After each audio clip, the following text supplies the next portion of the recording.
Good morning, Danny. It's January 22nd. Two things have been going through my mind lately. What those two things are, I will determine in a second when I have my script. The first thing is that our videos definitely haven't been weird enough lately, so I'm gonna try to fix that. Also, if you didn't notice, I'm coming to you from the corner of my room, which I found out has the best lighting at night, so now I won't have a scary purple face and I won't look like Barney anymore.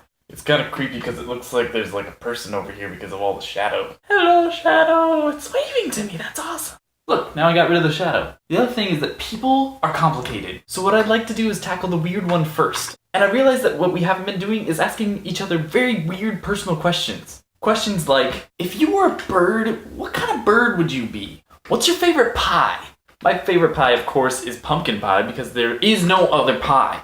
If you could only eat one thing for the rest of your life, what would that one thing be? That's actually a really hard question, and I don't think I know the answer to it. However, if I had to venture a guess, I'd probably say Cliff Bars because at least that has enough nutrition for me and I can just carry it around wherever I want it to be. For this next one, let's say that you're a muffin. You're a delicious muffin, and there's a human who wants to eat you. Would you try to eat yourself? Caveat, you would have to have an anthropomorphized mouth so you could actually eat yourself as well. But would you eat yourself, if you could, to save yourself from being eaten by the human? Would you? Let's move on to people are complicated. And I don't mean that people are hard to understand or that you sometimes have problems with them. I mean that they are complex individuals.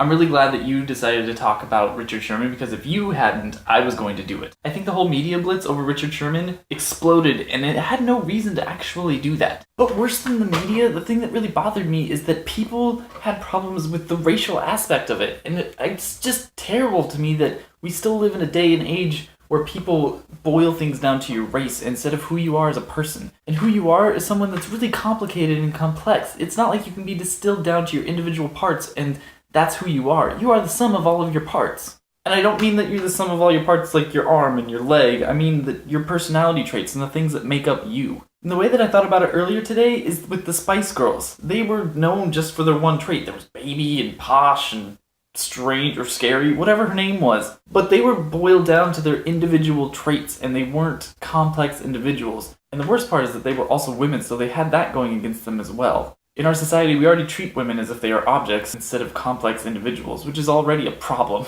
And the thing about Richard Sherman is that he's a complex individual. He does charity work all the time, and he went to Stanford, and he graduated with, apparently you said, a 4.1. And his degree is in communication, so he knows what he's doing and what he's talking about. After that drive, he can't be faulted for what he says in the moment after being shoved in the face by Crabtree. But that is beside the point, and the whole thing about this, and the point that I'm trying to make, is that we are complex people, and we should treat each other as that, and there would be less racism or sexism or homophobia. You are more than the color of your skin, your sexual preference, all of these things. You are not one thing, you are many parts. Much like the legs of an octopus. Danny, I will see you tomorrow. Oh, and I almost forgot, I've been working on my punishment, so hopefully soon you're going to be able to do the Wendy's challenge that I already told you about, and the whole dance challenge that I told you about, because you haven't done either of those things, but I've been training. See, I'm training to do all these push-ups so that I can do 102 burpees in one day. It's going to be monumental, and it's going to be amazing. And one day, I'm going to be able to do it before the end of our videos.